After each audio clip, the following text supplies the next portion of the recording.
I have dreams of either directing a movie or like directing or being like in a movie or some sort of any kind, just to like at least try it out.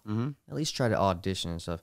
Do you have any other like dreams and shit that you want to do, but that are kind of related to comedy, but like a cousin to it? You know what I mean? That it can still progress your career. But I am really only into comedy. Oh shit, stand-up's my only thing. what's up? Really. However, I do enjoy podcasting. You know, I've been Do you have one of your own? Yeah, I do. Like, it's really What's it like named? bullshit. It's just called Whorehouse. Whorehouse? It's usually just me and my friend Nathan or my friend Okay. Chris riffing. Sure. Sometimes I do. I rip off Pete Holmes or Mark Maron's podcast and Okay. just do an interview with another stand-up. Sure. All about comedy. Yeah. So I really do like doing radio and stuff like that. Yeah. I've done a podcast every day for the last like 5 days, and I love it. I've been going to Lansing. I did Steph's. I did 8 EJs. Yeah. That's sweet. What's it called? So I do love doing that. Primarily, I want to be a sets guy. I'd love to live in New York and get to do like several 15-minute sets every single night and live that way through that and podcasting. That'd be so sweet.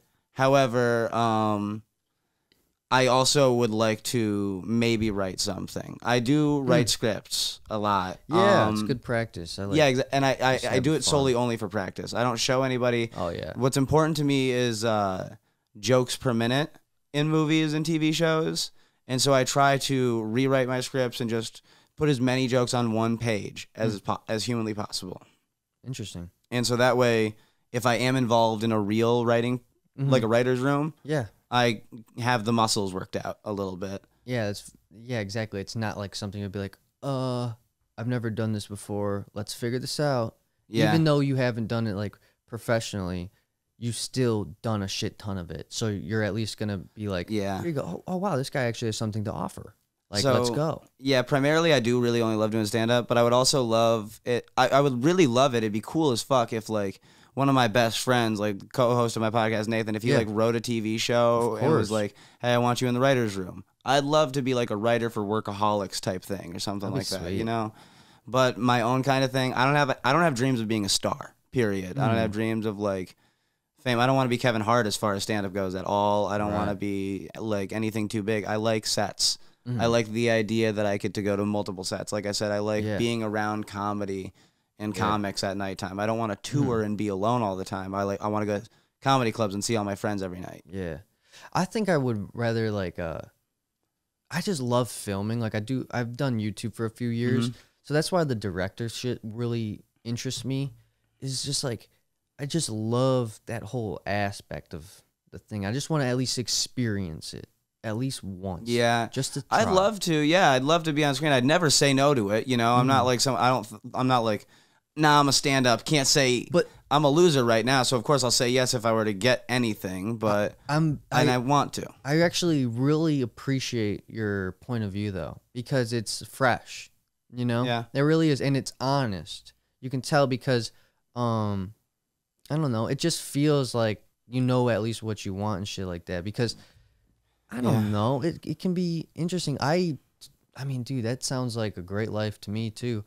I think what I want is just to know inside myself that I'm a good comic, like I'm a funny comic. And I don't know what will make that happen, what I'll have to do to make that feeling come true. I know what you mean. I just hope that one day it does.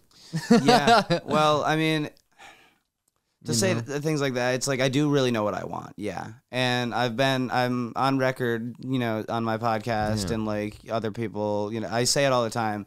I'm very fortunate to be kind of young and actually have figured out I do know what I want. I know what I want out of my life. I know how to go after it, and I'm in the middle of going after it. So I am privileged in that way to have figured it out. I feel quote unquote figured it out. I'm a poor 24-year-old loser, but I know what I want. And so I do know what you mean about that, but I still don't, like, because I also would love to be in a movie. Who wouldn't love it? Who wouldn't love it? Even though that's not my idea of what my dream is. Yeah. However, it's like, what am I not going to be Spider-Man? If I'm a big comedian and someone's like, do you want to be Spider-Man? Of course I want to be in a movie. So a little bit of me is like, scared of the future for sure because I don't yeah. necessarily know what I'm doing, but I do kind of know what I want. I feel like very similar. I feel very similar. Like well, the fact that you know you like comedy is more than most people have. Yeah. Most people are robots who've listened to their parents the whole time. Yeah. They're getting out of college and stuff like that. They just get an apartment and they watch Netflix. They don't know how to start doing comedy and stuff like that, or they fucking Twitch stream. 70% of the male population is Twitch streamers now. No one knows what they want. No one has any drive to do anything, really. So the fact that you know you like comedy is a leg up on most people as is. I give a lot of props to my parents because it was just like kind of the way they lived their life. And, you know, they taught me, because this is obviously their shit, like their zoo and shit. Yeah.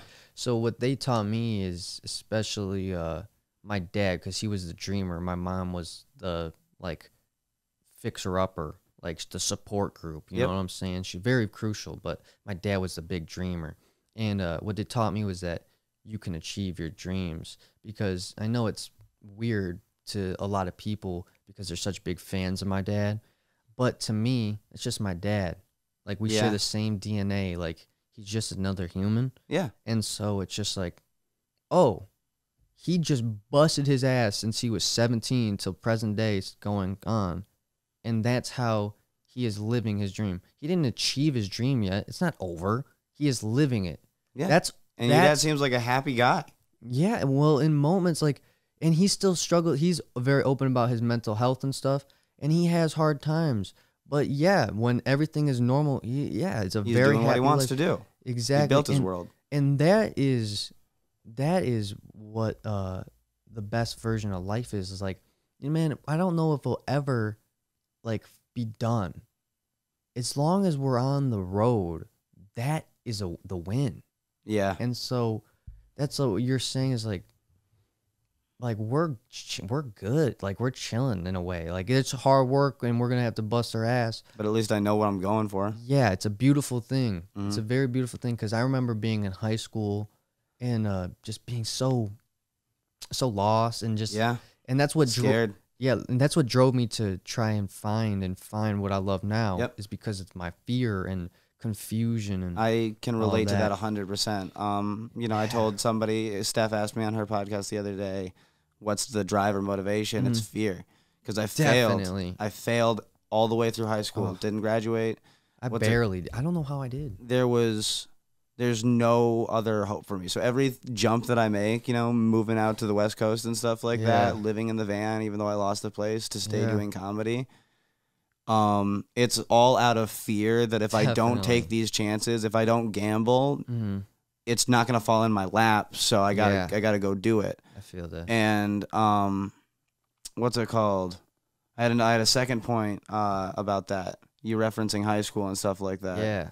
But it doesn't matter too big. Because I basically got it. It's like knowing what you want to do is a leg up. You know, this is it. I'd rather fail, you know, at what I'm doing. Yeah. I'd rather fail at what I'm doing, knowing I'm going after it, than just manage a GameStop and go home at night.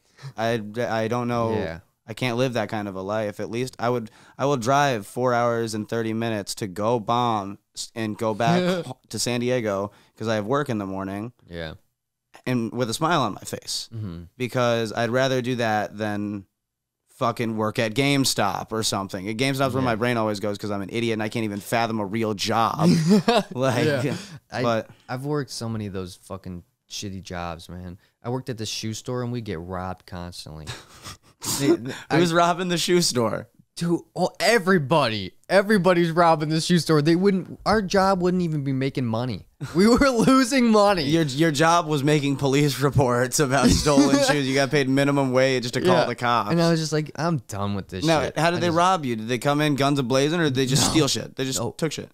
Proficient planning and precision with their placement of people. They would come in with like 10 people in a string, like at various times.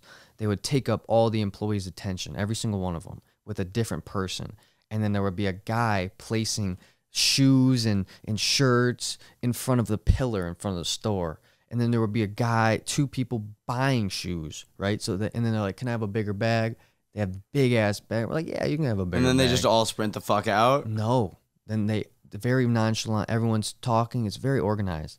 Everyone's talking. Some people buy little stuff. They all go in the front of the store, and before they leave, they grab shit from the pile and they put it in the bigger bag, and then walk out with like thousands and thousands of dollars of unbought shit, and everybody would be distracted. It was like Ocean's 11 type shit. That's very cool. And I was like, dude, I can't be doing this shit. We're getting What, no robbed, alarm? man. No alarm, dude. This was the one on is it Gratiot, Macomb? Is that Macomb Mall? Macomb Mall? You worked at like Journeys? No, it was Foot Locker? It was FootAction. It wasn't. I didn't want to work at Foot Locker because they made you wear the fucking referee shirt. But whatever. FootAction, you could wear like a flannel. Yeah, you could wear whatever you wanted. They didn't care as long as that you were wearing shoes like Jordans that you could buy in the store.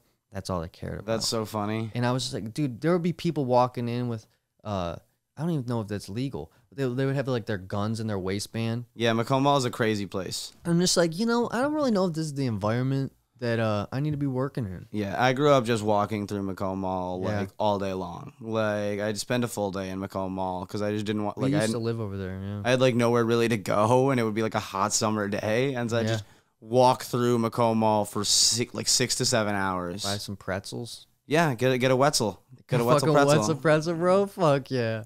The cinnamon sugar slap. Ooh. I was constantly stealing from like Hot Topic and H&M and shit like that. Oh man, I went there back when there was a movie theater there and shit like that. Oh, They was that the Dollar? Yeah, it was the Dollar Theater. Yeah. Yeah. I was seeing movies all the time, and they had this place next to the movie theater in the mall where it was like a survey place. Okay. And these people would walk around and be like, "Hey, do you want to take a survey really quick?" It pays like, sometimes like $6 to like $27 or something like that. Damn. And usually you just watch like movie trailers for upcoming movies and stuff like that, and like survey? rate them, survey them, say whether you'd go see it or not. Damn. And you were only supposed to be able to do like once every few months, but the survey people really didn't have that many people to survey. So they constantly just had like me, my buddy Blake, just like going in with fake names, watching movie trailers, getting paid, going next door. My aunt used to take me to that Dollar movies all the time. Yep. And we'd fucking, she was fucking super cheapskate.